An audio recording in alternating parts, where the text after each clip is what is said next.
Ma'am सबसे पहले तो बहुत बहुत स्वागत है। जिस तरीके से सौरभ को मारा गया, टुकड़े टुकड़े में उसको तब्दील कर दिया गया, वो तमाम चीजों को लेकर समाज के ऊपर जो है क्या असर पड़ने वाला है मैम? बहुत बुरा असर पड़ेगा, लेकिन मैं आपको शुरुआत यहाँ से करना चाहूंगी जी। कि मेरा नाम बरखत रेहन है जी मैम। और मैं प्रेसिडेंट हूँ पुरुष आयोग एनजीओ की। जी। और मैं अपना दायित्व समझती हूँ कि अगर पीड़ित परिवार है, जहाँ पे भी कोशिश करती हूँ पहुँचने के लिए, उनसे फ़ोन कॉल पे बात करती हूँ अगर वो बहुत ज़्यादा दूर है। क्योंकि ये मेरठ में था और मैं 2-3 दिन से लगातार माँ से बात कर रही थी, तो जी। आज मैंने सुबह 10 बजे मैं उनके पास पहुँच गई थी। और मेरी पूरी संवेदनाएं इस परिवार के साथ है जिन्होंने अपना बेटा खोया। और बहुत ही दुख है, उस दुख और दर्द और सफरिंग्स को तो मैं नहीं कम कर सकती, क्योंकि वो बेटा तो नहीं वापस आ जी, सकता। बिल्कुल। लेकिन हाँ, इस न्याय की लड़ाई में मैंने उन्हें वचन दिया कि मैं अपनी आखिरी दम तक उनके साथ हूँ और इस लड़ाई को लड़ती रहूंगी। मैसेज जहां तक आप पूछ रहे हैं, ये मैसेज तो लाखों आत्महत्याएं हो रही हैं जो पुरुषों की, तब भी जा रहा है। क्योंकि जो इसको आप आत्महत्या कहते हो, मैं उसे आत्महत्या नहीं कहती, मैं उसे भी मर्डर कहती हूँ। क्योंकि वो अबेटमेंट टू सुसाइड होता है। क्योंकि आप इतना पुरुष को प्रताड़ित कर देते हैं, पति को इतना प्रताड़ित कर देते हैं, इतना परेशान कर देते हैं, इतना उसे झंझोड़ देते हैं, इसको हर रोज आप उसको गालियां देते हैं, अब्यूज करते हैं मेंटली, फिजिकली, और उसको बोलते हैं कि आप तुम्हारे माँ पिता को जेल भिजा दूंगी, तुम्हारे भाई बहनों को जेल भिजा दूंगी, तुम्हारी नौकरी चली जाएगी, तुम्हारे बॉस को बताऊंगी, तुम्हारी कंपनी में आके हल्ला मचाऊंगी, तुम्हारा बैंक सारा लूट लूंगी, तुम्हारी प्रॉपर्टी में नहीं रहने दूंगी, यहाँ मेरा बॉयफ्रेंड आके के रहेगा। वो मजबूर हो जाता है। वो एटीएम मशीन और स्पर्म डोनर तो रहा पूरी जिंदगी, लेकिन यहाँ पर आके वो मजबूर हो जाता है। और जब वो मजबूर हो जाता है तो थक हार के टूट जाता है। जब तो सिस्टम से जब फेल हो जाता है, वो पूरे सिस्टम से, क्योंकि पूरा सिस्टम बहुत बायस्ड है, कोर्ट्स बायस्ड है, पुलिस स्टेशन में ब्लैकमेलिंग, एक्सटॉर्टिंग के अड्डे हैं, हर जगह बहुत बायसनेस है। वो जब टूट जाता है तो वो मर जाता है। तो जहाँ अपार्टमेंट की सुसाइड होती है वो भी मर्डर है। यहाँ पर आप देख रहे हैं कि हाँ, लड़की ने अपने बॉयफ्रेंड के साथ मिल करके उसके टुकड़े टुकड़े कर दिए। ये अपराध जो किया, आप क्या सोच रहे हैं एक दिन में किया? 6-8 महीने से उसके दिमाग में ये प्लानिंग एंड प्लॉटिंग चल रही थी। आखिर उसको एग्जीक्यूट करने का दिन आया, उसने उसे एग्जीक्यूट किया। कितनी उसके अंदर सोचिए क्रूर महिला थी जिसने पूरा रचा ये खेल। सबसे पहले एक आदमी को ही यूज किया इसने इस क्राइम को करने के लिए। मास्टरमाइंड नोवी फेल मुस्कान ने जी बिल्कुल। बॉयफ्रेंड को बेवकूफ बनाया, बॉयफ्रेंड को स्नैपचैट पे उसकी माँ बन करके समझाया कि वो इस क्राइम को कर दे और वो उससे शादी कर ले, और वो उसके लिए बनी है, ये दोनों एक दूसरे के लिए बने हैं। ये एहसास दिलाया एक शादीशुदा महिला ने जिसका पति इतना हैंडसम है, जो विदेश में काम करता है, उसको दूसरे पति के साथ मिलकर के इतना बड़ा षड्यंत्र रचने की क्या जरूरत है? आखिर पति परिवार के लिए ही दूर गया था, उसी के लिए तो काम कर रहा था। अगर ये लव मैरिज है, जो भी ये लव मैरिज है, तो तब भी उसने ही तो, लड़की ने ही तो इसको पसंद किया था और रातों रात भाग गई थी उस लड़के के साथ।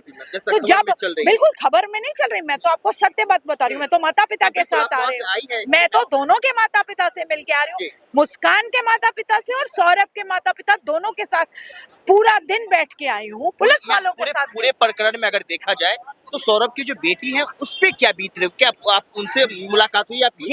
यही तो मेरा बहुत बड़ा जो एक पर्पस था मुस्कान की फैमिली को मिलने का, वो 2 पर्पस थे। पहला पर्पस था, मेरी बड़ी चिंता थी कि वो बेटी, छोटी बेटी कहाँ है, क्योंकि जब मैंने सौरभ की माँ से पूछा और उनके पिता से पूछा कि वो छोटी बिटिया कहाँ है, मुझे उसकी बड़ी चिंता है। क्योंकि मैंने ऐसे बहुत सारे केसेस देखे हैं जहाँ पे बच्चों को जब विजिटेशन राइट मिलता है तो माएँ बच्चों को काट देती हैं। आपने सुना होगा, गोवा में एक महिला बहुत बड़ी CEO थी कंपनी की, वो ले गई गोवा में और वहाँ बच्चे को काट के ब्रीफ केस में डाल करके वापस आ रही थी। ऐसे बहुत सारे केसेस हैं, कहीं कोई माइक्रो में डाल के घुमा रही है बच्चे को, कोई छत से फेंक रही है, कोई वॉशिंग मशीन में डाल रही है, कोई पटक रही है बच्चे को, मार पीट रही है, गला काट रही है, कोई स्ट्रैंगुलेट कर रही है। तो ऐसे बहुत सारे केसेस मेरे पास ऑलरेडी है। तो मेरी बड़ी चिंता थी, तो मैंने उनसे पूछा तो उन्होंने बोला हमें कुछ नहीं पता बच्चे के बारे में। तो मैंने पूछा तो आपको नहीं पता, तो पता किसको है? आप उनके दादा दादी, आपको नहीं पता बच्चा कहाँ है, छोटा बच्चा कहाँ है, जब आपकी बहू तो जेल में है, वो तो पुलिस कस्टडी में है, तो बच्चा आपके पास होना चाहिए, कहाँ है बच्चा? तो उन्होंने बोला कि हमें तो नहीं पता, आप पुलिस वालों से पूछ लीजिए। तो मैं पुलिस वालों से अब पूछने गई, तो पुलिस वालों ने बताया कि बच्चा नाना नानी के पास है। तो मैंने कहा नाना नानी के तो मुझे घर जाना ही है। तो पुलिस वालों ही मुझे नाना नानी के घर लेके गए, क्योंकि मुझे नाना नानी का घर का एड्रेस नहीं पता था, मुझे सौरभ के घर का एड्रेस पता था। तो मैं नाना नानी के घर गई, मैंने उनसे 2 सवाल पूछे। मैंने उनसे पूछा कि सबसे पहले तो आप ये बताइए आप क्या कहना चाहते हैं। उन्होंने चीख चीख के कहा कि मेरी लड़की बहुत ही बदतमीज थी और बड़ी क्रूर एक्सेप्ट कर रही है। एक्सेप्ट किया उन्होंने कि वो बहुत ही बदतमीज थी और उसको फांसी की सजा होनी चाहिए, कड़ी से कड़ी सजा होनी चाहिए भी बोला, और फांसी की सजा। सौरभ के ससुर ने भी मांग किया कि बेटी को बहुत बार सौरभ के ससुर और सास ने अनगिनत बार फांसी की सजा की मांग की। तो मैंने उनसे पूछा कि मीडिया बाइट में सौरभ के सास ससुर है आप, कि सिर्फ मीडिया बाइट के लिए आप ये कह रहे हैं कि फांसी हो आपकी बेटी को?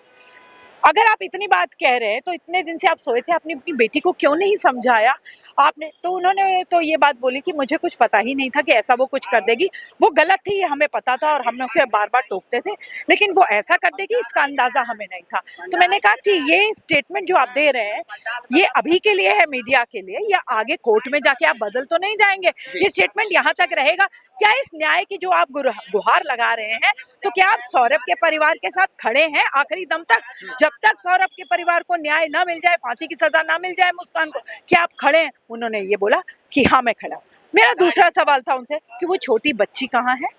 उन्होंने बोला कि नहीं मैडम, बच्ची से आप कोई बात रिकॉर्ड नहीं करेंगे। मैंने कहा हम कोई रिकॉर्ड नहीं कर रहे, हम कोई भी कैमरा नहीं लगा रहे, हमें पता है छोटी बच्ची का पूरा फ्यूचर पड़ा है, हम सिर्फ बच्ची को देखना चाहते और उनसे बात करना चाहते। वो बच्ची आई, मैंने 15 मिनट उस बच्ची से बात करी, उससे उसका नाम, उसका स्कूल सब पूछा। पहले उसे बहुत डरी सहमी सी बच्ची थी और बहुत ही पापा को लेकर कुछ जवाब दे पा रही थी कि पापा मेरे क्या? बहुत कमजोर बच्ची है सबसे पहले। वो 6 साल की बता रहे थे, मुझे तो वो 3 साल की भी नहीं दिख रही थी। अच्छा। इतनी ज्यादा कमजोर बच्ची, सहमी सी बच्ची। और मैंने जब पूछा उनसे कि मम्मी पापा की याद आ रही है, तो उसने बोला बहुत याद आ रही है मुझे। तो बहुत ज्यादा परेशान सी दिखी बच्ची। साथ में ही उनके दादा दादी, सॉरी उनके माता पिता ने, जो मुस्कान के माता पिता है, नाना नानी है, जो बच्चे नाना नानी है, उन्होंने बच्ची को बोला कि उसी टाइम उन्होंने बच्ची को बोला कि हमने बच्ची को ये बता रखा है कि इसके पापा मम्मी जो है बाहर गए हुए हैं, लंदन गए हुए हैं।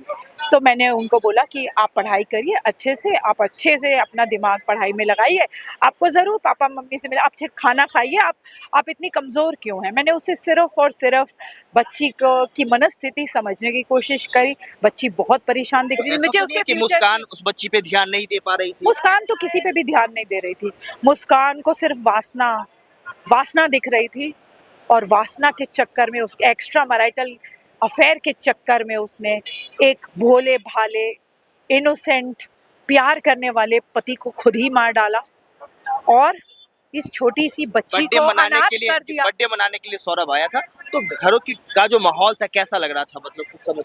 देखिए सौरभ ने तो आपको मीडिया में जो भी पता है, मुझे नहीं पता कि क्या चल रहा है मीडिया में, लेकिन मैं आपको हकीकत बताऊंगी क्योंकि मैं दोनों परिवारों से मिलके आ रही हूँ। सौरभ ने एक डाइवोर्स केस फाइल किया हुआ था ऑलरेडी।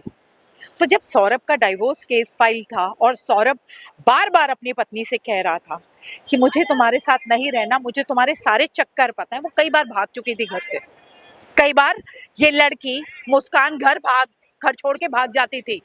तो उसने कहा कि तुम्हारे एक्स्ट्रा मैरिटल अफेयर की वजह से मैं तुमसे बहुत परेशान हूँ, लेकिन चूंकि हमारी लव मैरिज है और मैं तुमसे बहुत प्यार करता हूँ और मैं इस बच्ची से बहुत प्यार करता हूँ, तुम कुछ भी कर दो लेकिन ये बच्ची मुझे दे दो, मैं बच्ची को पाल लूंगा, तुमको जो करना है करो, लेकिन मैं तुम्हारे ऊपर डाइवोर्स केस फाइल, मैं तुम्हारे साथ नहीं रहना चाहता हूँ क्योंकि तुम मेरे साथ सही से नहीं रह पा रही हो, नहीं रह रही हो।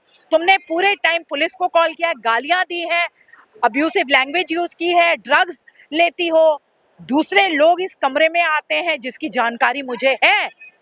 तो तुम्हारे इलिसिट रिलेशनशिप की वजह से मैं बहुत परेशान हूँ। लेकिन इस लड़की ने कुछ नहीं सुना। और डाइवोर्स जो है ना, लड़कों के लिए बहुत ज्यादा मुश्किल है इस देश में। अगर लड़की डाइवोर्स मांगे तो वो प्रोग्रेसिव है और उसको बहुत हक है पूरा डाइवोर्स मिलने का, क्योंकि उसकी अपनी जिंदगी जीनी है। लेकिन लड़का मांग ले डाइवोर्स तो उसे 5 करोड़ की एलिमनी देनी है, 10 करोड़ की एलिमनी देनी है।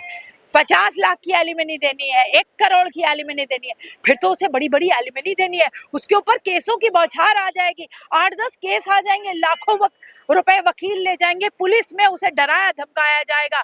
वहां पे ऐसे ऐसे जज बैठे हैं जो पैसे खा रहे हैं, बहुत प्रताड़ित किया जाएगा उसको। हर जगह पे उसे बताया जाएगा कि तुम पुरुष हो, तुम्हारी कहीं सुनवाई नहीं है, तुम मर जाओ, तुम मर जाओ। तो उसे रोज कहा जाएगा कि तुम मर जाओ, तुम मर जाओ। कानून की कितनी बड़ी खामियां इसमें आते हैं। हालांकि महिलाओं के लिए तमाम आयोग है, महिला आयोग, महिलाओं के लिए कानून है, पुरुषों के लिए कोई कानून क्यों कुछ नहीं नहीं गठित है, हो पा रहा है? कुछ नहीं है। कानून बहुत बायस्ड है, पूरा सिस्टम बायस्ड है, पूरे सिस्टम की ओवरहॉलिंग की जरूरत है। सारी जुडिशरी बायस्ड है, सारे नेता अभिनेता woman rat race of appeasement में लगे हैं। ये सब सोचते हैं सिर्फ महिलाओं का अपीजमेंट होना चाहिए और महिलाओं के लिए ही कानून होना चाहिए, जबकि विक्टिम आज पुरुष है। एनसीआरबी का डेटा कहता है कि 4 गुना आत्महत्याएं हो चुकी हैं मैरिड मैन की। अभी भी हम सो रहे हैं। जितने रोड एक्सीडेंट में नहीं मरते, उससे ज्यादा पुरुष आत्महत्याएं कर रहे हैं। कहीं आत्महत्या हो रही है, कहीं हत्या हो रही है, दोनों हो रही है। कहीं गांव में हो रही है, कहीं पे शहरों में हो रही है। आगरा में अभी आपने मानव शर्मा का केस सुना होगा, पुनीत का दिल्ली से सुना होगा, अतुल सुभाष बिहार का बेटा।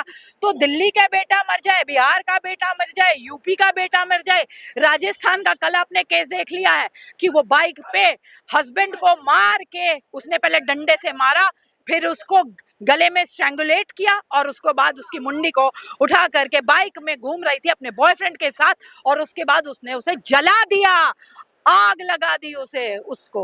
आप सोचिए, कोई डर, कोई खौफ है नहीं। यहाँ मुस्कान के लिए भी बता देती हूँ कि उसने कन्फेस किया है इस क्राइम को, लेकिन नेक्स्ट क्या होगा, अभी कुछ दिन बाद आएगा कि इसे बेल मिल गई है, क्योंकि इसने तब कहा था, ये आप बता रही है कि मेरे बॉयफ्रेंड ने मुझे प्रेशराइज किया था और मैंने बॉयफ्रेंड के कहने पे किया, जबकि हुआ इसका उल्टा है।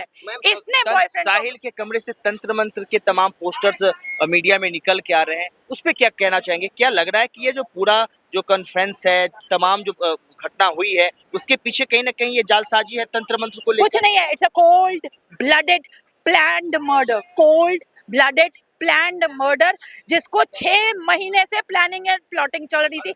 एग्जीक्यूशन के बाद आप हमसे सवाल पूछ रहे हैं, एग्जीक्यूट अब हुआ है। 6 महीने से गूगल की सर्च हो रही थी, 6 महीने से पूरी प्लान बन रही थी। कितने दिन हो गए इन्होंने चाकू खरीदे, हर चीज कैसे उसकी मीडिया हैंडल करेंगे, कैसे वहां हिमाचल घूमने जाएंगे, कैसे बेवकूफ बनाएंगे। और ये कोई पहला कांड नहीं था, इस लड़की ने तो हर रोज पुलिस बुलाई हुई है। जाइए जाइए उस मोहल्ले में तो बात करिए, वहां के कितने लोग आए थे मुझे मिलने कि ये लड़की तो रोज आतंक फैलाती थी, रोज यहाँ पुलिस आती थी, रोज यहाँ गाली गलौज आता था। अगर जो यहाँ पे अभी बातें हो रही थी, यहाँ पे न्यूज 18 के शो में, परिवार, तो परिवार बचे कहाँ हैं? परिवार में तो रहती थी, उसकी शादी हुई थी, परिवार में तो रही नहीं, क्योंकि परिवार में रहती तो इस जघन्य अपराध को कैसे वो एग्जीक्यूट करती। इसीलिए तो उसने लड़के को परिवार से अलग किया। और चूंकि लड़के ने लव मैरिज करी थी, लड़के ने सोचा कि ठीक है अलग रह लेता हूँ, अगर अलग रहने के बाद उसने उसके साथ ही ये कर दिया। आपने देख ही लिया कि कितने टुकड़े काट दिए। और ये ना कोई पहला अपराध है ना आखिरी, धड़ल्ले से ऐसे अपराध हो रहे हैं क्योंकि महिलाओं के ऊपर कोई कानून नहीं है। हमारे देश के नेता कहते हैं महिलाओं को 100 खून माफ। हमारे देश के महंत ऐसे हैं जो ये बोलते हैं, जब एक महिला को फांसी की सजा होती है तब ये बोलते हैं कि महिला को फांसी नहीं हो सकती। तो ऐसे ऐसे लोग जब महिलाओं को बचाएंगे तो कभी नहीं, क्योंकि क्राइम का कोई जेंडर है। मैं खुद एक महिला हूँ, लेकिन मैं ये कहती हूँ कि क्राइम का कोई जेंडर नहीं, और मर्द को भी दर्द होता है। Men are human too. जब हम ह्यूमन राइट्स की बात करते हैं तो महिलाओं के राइट्स ही होते हैं क्या? पुरुषों के राइट्स नहीं होते क्या? सीनियर सिटीजन्स के राइट्स नहीं होते क्या? इन माँ बाप से जाके पूछिए इनको कितना प्रताड़ित किया है, कितने डरे सहमे कैसे माँ बाप थे। और ये कोई पहला केस है? आप अतुल सुभाष के माँ बाप के साथ जाके मिलिए, उनको आज तक बच्चे की कस्टडी नहीं मिली, वो दर दर की ठोकर खा रहे हैं। कोर्ट ने क्या कहा? आप स्ट्रेंजर है। अतुल सुभाष अपनी चिट्ठी में लिख के गए था कि मेरी पत्नी के अंदर कोई संस्कार नहीं है और ये मेरे ही पैसे को मेरे अगेंस्ट यूज कर रही है, इसलिए एटीएम बंद हो रहा है, एटीएम बंद हो रहा है। लेकिन फिर भी आज भी बच्चे की कस्टडी भी नहीं मिली। और निकिता सिंघानिया हो या निकिता शर्मा, आगरा वाले केस में मानव शर्मा की बहन से मैं रोज बात कर रही हूँ। मैंने ही उसकी सास को और साली को गिरफ्तार करवाया है आगरा में। अभी तक पत्नी की गिरफ्तारी नहीं हुई, ना निकिता सिंघानिया की हुई थी, उसको बेल मिल गई, और निकिता शर्मा की गिरफ्तारी नहीं हुई अभी तक।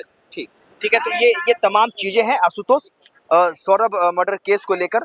बाकी ये तमाम चीजें वीडियो देखने के बाद आपकी क्या प्रतिक्रिया है हमें कमेंट बॉक्स में जरूर बताएं। बाकी देश दुनिया के तमाम खबरों के लिए बने रहे मेरे यानी संतोष के साथ। गूंजता भारत, दिल्ली।